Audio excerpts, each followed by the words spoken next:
gun violence and other kind of violence. Get away! I could be at work, at school, in my car, I can still get shot by the police, but I can get shot anywhere. So it is what it is.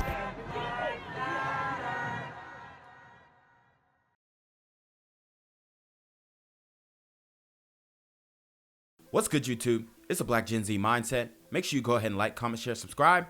Let's get into the video. New this morning, police are searching for the suspect in a slashing on board a subway train in Manhattan. It happened just before 9 o'clock last night on the Upper East Side. Man, the subways they're taking a big hit. And I still think people have that feeling that, oh, it's still okay to ride the subways. We've seen too much happen in a short amount of time for people to still even be using it. But I mean, I get it though. This is, main way of transportation in the city. Traffic is, traffic. So I get it, but it's just like, I mean, how long are they gonna be able to sustain this? Police say two women got into a dispute on a southbound 5 train, and the 39-year-old victim was slashed. She was taken to the hospital with a head laceration. She is expected to be okay. Suspects, too. New video shows the two men police say are responsible for a murder at a Queens sports bar. They allegedly opened... Dang! Them dudes start popping off ASAP. And, I mean, that's what gets you respect. Yeah, I mean, in the streets, that's what gets you respect. Somebody who gonna bust a gun, and he was like Quick Draw McGraw. Bar. They allegedly opened fire outside. Man, when you combine like the twitch muscles with just brazen shooting, I mean, the super gremlin, like as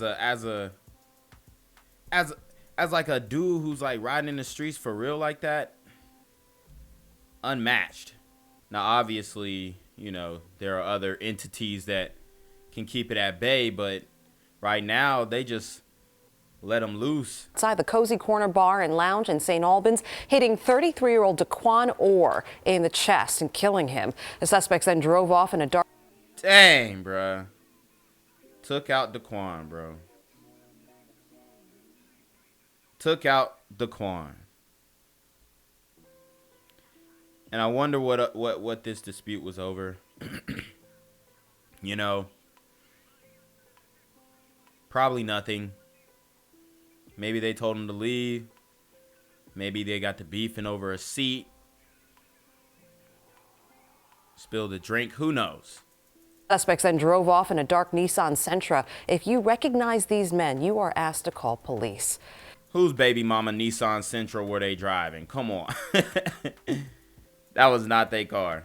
Crime is expected to be a major topic today when Mayor Adams presents his agenda to lawmakers in Albany. He will be providing testimony as the legislature begins hearings on next year's state budget. Bruh, he ain't done nothing yet. Adams has previously made it clear changes to bail and youth offender laws at a state level are a priority to him. To another case of gun violence, a Brooklyn neighborhood mourning after a father was shot and killed in Cypress Hills. Police still don't know why the shooter targeted the victim, but his neighbors tell us they're heartbroken and concerned about the rise in violence in the streets. Eyewitness News reporter Derek Waller with the very latest. And right now, this police investigation continues here on 4 Bell Street in Cypress Hills. I will direct your attention to across the street and that house that's set back with the red awning. That is where this happened. I spoke to neighbors this morning who are devastated by this and frankly scared. Yeah, and you better be scared because these super gremlins are not playing and they on demon time. It's happened right next to my house. It's like I'm two houses away from him. Even more concerning for Mohammed Udin, the safety of his 2 young children he walks to school. In fact, this Bangladeshi neighborhood is full of children, with this mosque and school right at the corner of 4 Bell Street and Glenmore Avenue. Dang. Now they busting shots outside the mosque.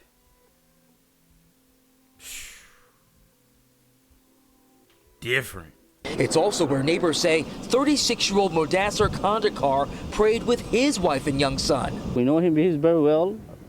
No issues with anybody. You know, go to work, come back. And now all of a sudden he's dead. You know, it's very sad for the community. Neighbors heard a single gunshot just before 1 in the morning as Kandakar was getting out of his white Honda CR-V when someone approached him and shot him in the head. What? I mean, come on. And this is happening everywhere. It's not just New York City. Remember we did the story in Columbus, Georgia, where the guy was coming out of the ATM and, you know, he was killed. That was a big story because he was a business owner. This guy frequented the mosque, probably worked a regular job. I mean, this is a huge issue, and the genie has been let out of the bottle. I don't know if you can put these super gremlins back under the bridge. It's no stopping this. You know, unless Mayor Eric Adams is really serious, which he's talking about changes in bail and youth offender charges. I mean, that's real. We need changes, but what type of changes is he trying to implement? Right? He might be a Trojan horse to this, for real. Because who knows what's going through his mind. Maybe he wants to make it worse. Maybe. We don't know because he has to toe a certain line with a certain agenda that's being pushed. You know? And I guarantee those dudes who were busting shots outside of that bar, the sports bar in the last story, they were probably out on some type of bond or supervised release. It's crazy. He was pronounced dead at Jamaica Hospital. The gunman took off but left the victim's car. Neighbors are on alert. I think it will be very helpful at least to identify who did this. This block is lined with security cameras outside the Al-Aman Mosque and on people's homes. Crime scene investigators collected evidence all morning. They have not revealed a potential motive. Hey, man. And they telling everybody on that block, yeah, I mean, the mosque is going to come together and they going to put their heads together. Hopefully, we can get an ID on these dudes, man, who are out here on demon time. But neighbors say the father, who worked at JFK Airport, did not have any apparent enemies. They say crime is simply out of control. Last couple of weeks, I heard a couple of gunshots. So this is a regular issue in this area. Yeah, see, they done found out that they was, you know, no disrespect to the Muslim community, but, you know, if you want some peace and positivity and all that kind of stuff, you go in and praying 5 times a day, it might leave you vulnerable, especially when they come over here. You know, they get a little more chill, a little more lax, a little softer. I'm not saying they still can't get on that militant, you know what I mean? But right now, you know, people aren't really looking at them like, oh, you know, it's a big Muslim. I got to be scared. No disrespect. No disrespect. I'm telling you, I say this respectfully. But a lot of these dudes, these super gremlins out here, they think y'all are a target, just like the Asian community is a target. So, and they think y'all are soft targets because they like, oh, yeah, these dudes definitely don't ride with no hammer. You know what I mean? So, it looks like y'all are marked right now, and people, it's probably going around in the hood that, hey man, you could hit a lick for this, that, and the third. Them dudes don't never be carrying over here. So I know how strict the gun laws are out there, but a lot of people are vulnerable. That's all I'm gonna say. These guns are not from New York. These guns are coming from out of town, from different states. They have to find an avenue where these guns cannot enter New York. And to that point, I did actually take a look at NYPD data for crime in this neighborhood, and shootings are actually down from this time last year, but other crimes are way up. In that neighborhood, but not in the city.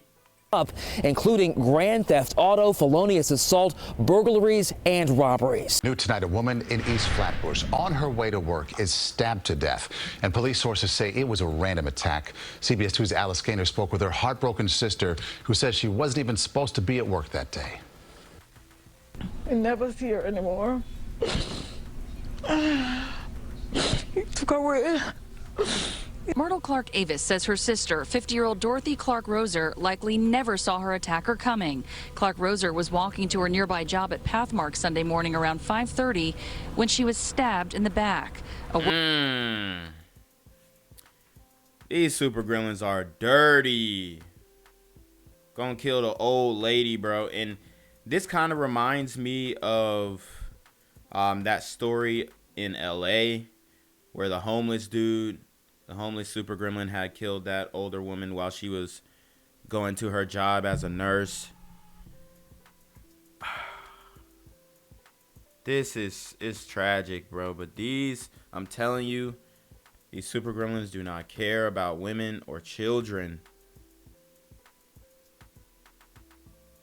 I mean, the respect for the elders it's been out the window. Man. Worker opening up the food store told Myrtle. And see, Dorothy was actually running until she got slow, and then she came up to them with a slow slouch speech and said, "Oh, somebody assaulted me. I'm hot, I'm cold," and she collapsed right there. Clarke Rozier was covering a 6 a.m. shift on what would have been a day off. Police believe it was random and arrested 34-year-old Anthony Wilson. Anthony Wilson, bro. We gonna see. Sources say he told police he spent the night drinking and wandering around and gave no reason for the murder. He also did not take anything from her. I wanted to rot in prison because I'll never see my sister again. Amen. And don't we're not gonna let him blame it on the alcohol. It's it's beyond that. This ain't the first time he did something like that. It has nothing to do with him being drunk. Clarke Rozier, who has a 24-year-old son, moved here 3 years ago from Jamaica, loved to plan parties and cook. She was also married but estranged from her husband. Her sister says she was on her way to becoming a nurse. Well, she's friendly, loving, and kind, you know, and she had big dream, but all her dream has been shattered. She's urging others not to walk alone when it's dark out, a reminder to take your safety seriously. I don't know what I'm gonna do. The house is empty without her. And you know, shout out to this woman, her strength to get on camera. She knows she's still grieving, crying. These are real tears, man. These are real emotions, real pain, real trauma. Okay? I mean, it's wild out here, bro. These super gremlins are on demon time. Wilson is charged with murder and criminal possession of a weapon. The judge ordered he undergo a psych evaluation. He's due back in court in April. And they're gonna give him mental illness, bro. Come on. Flatbush, Brooklyn, Alice Gaynor, CBS 2 News. Tonight at 11, more violence in New York City, this time a murder in Brooklyn. A mother stalked and stabbed while on her way to work. Tonight, her heartbroken sister talking to Eyewitness News reporter Jim Dolan. The murder of Dorothy Clarke Rozier, just 50 years old, has broken her family. How could you take somebody's life just like that? Innocent person, you know, see, that means I'm afraid to walk on the street. I can't walk on the street anymore. On Sunday morning, Dorothy Clarke was walking to work at the Pathmark grocery store in East Flatbush when a stranger walked up behind her with neither motive nor warning and stabbed her in the back. He didn't rob her. He just walked away. Workers at the store. Wow. What a piece of crap, dude. Oh, my God. Woo! This is what they've unleashed on the streets. And as she is an immigrant, so I'm sure that, you know, she probably lived a more conservative life, but I think the way that they've advocated for the reforms in criminal justice, they have opened up a can of worms that you can't just put back in the box. This problem is gonna be an ongoing problem. That's just the facts. Could see her approach. I see Dorothy was rushing a little bit, and then she gets like walking slow, and she said with a slurred voice, she said, "Oh, someone is assault me. I'm hot, I'm cold," and she just collapsed right in front of them. Dorothy died before she reached the hospital. On Monday, police arrested 34-year-old Anthony Wilson. There is surveillance camera video of the assault. The two had never met. I want to see this person go to jail for the rest of his life, and if there was a lethal injection, he should get it. Yep. So, I like the way she said that. I agree. Boom. Put them down. Put these super gremlins down. If you out here doing things like this, you gotta go. You cannot be in our society. It don't matter if you're a super gremlin, burrito gremlin, Sam gremlin, glider gremlin. It don't matter, bro. You can't be here. No more. Point blank. And notice how they haven't showed a picture of Anthony Wilson. Hopefully I can get that in the thumbnail, but we'll see. I don't want to see get parole or anything, because Dorothy will never walk again. She leave her only son. She had one son in Jamaica, and she never see him again. The murder is the latest random assault in a city plagued just now with violence. He took an innocent's life. He not even attack her from in front that she could try to defend herself. He ambushed her and stuck a knife into her, heartless. Dorothy had one son. He is 24 years old and still living in Jamaica. Myrtle had to call him and tell him what happened. The two of them are planning a funeral. So guys, I have this clip up because it's a street interview, and I think the street interviews really give you an authentic outlook on how the city looks at crime. And I think that especially the glider, leftists, liberals, Democrat, whatever you want to call it, they're oblivious to how bad it is. All these stories that I've shown you up until this point, they have no idea, and quite frankly, they don't care. They don't care. They don't think it's a big enough issue to do anything about it. And that's why I'm telling you that this problem is not going to change anytime soon. I wanted to know what the people of New York City are feeling. So today I went out on the streets just to find out. Watch. Do you feel safe in the city? Yeah, absolutely. I think it's a day like today. It's great to be walking around and be around all these people outside. I don't feel... Oh my God, bro. If there's any type of glider privilege, this is probably it. Yeah, I mean, just the feeling of feeling safe in a dangerous environment.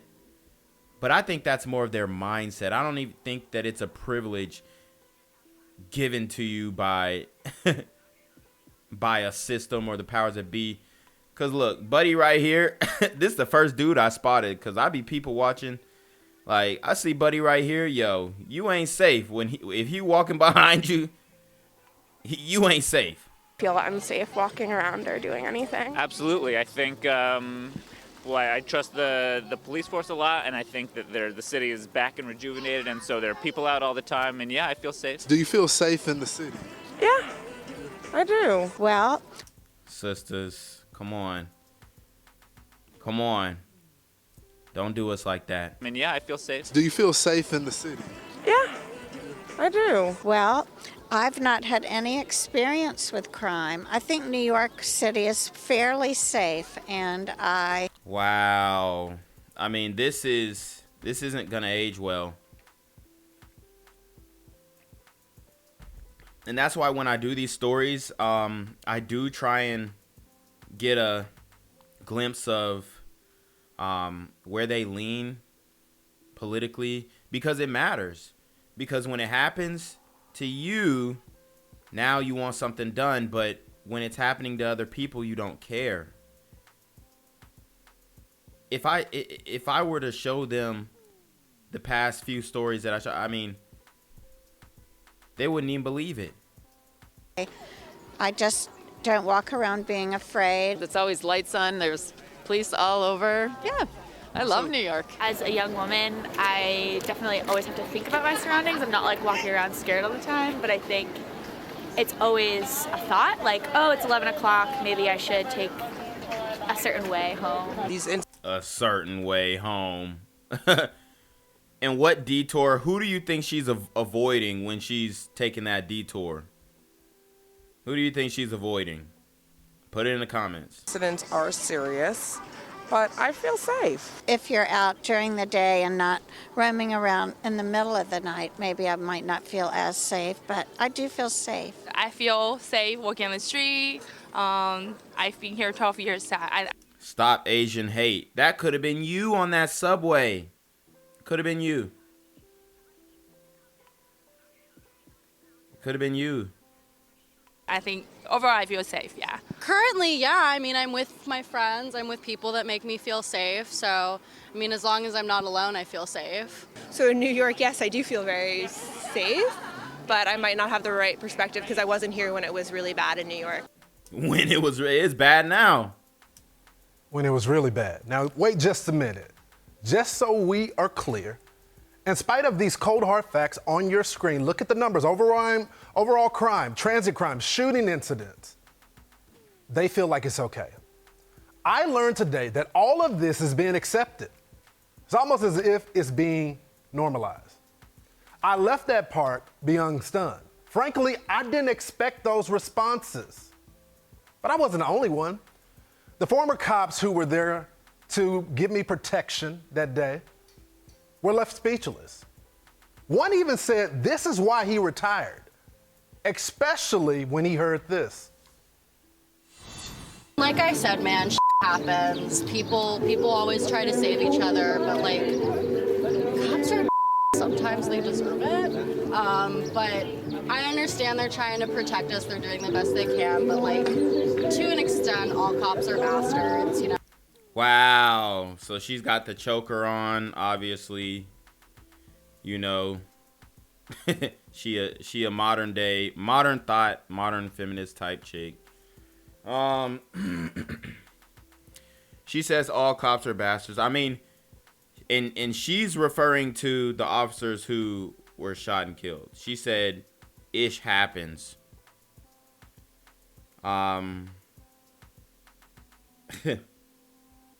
That's wild. Protect us, they're doing the best they can, but like, to an extent, all cops are bastards, you know, like, happens. Like, that's all I really gotta say. I think it's important to defund the police and invest more in our communities, and that's what will actually impact what's happening. All right, well, we should defund them in your building. And listen, look at this beta simp, the beta cuck simp right here.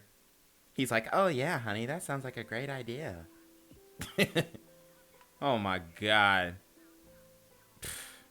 Some of these dudes need a gut check.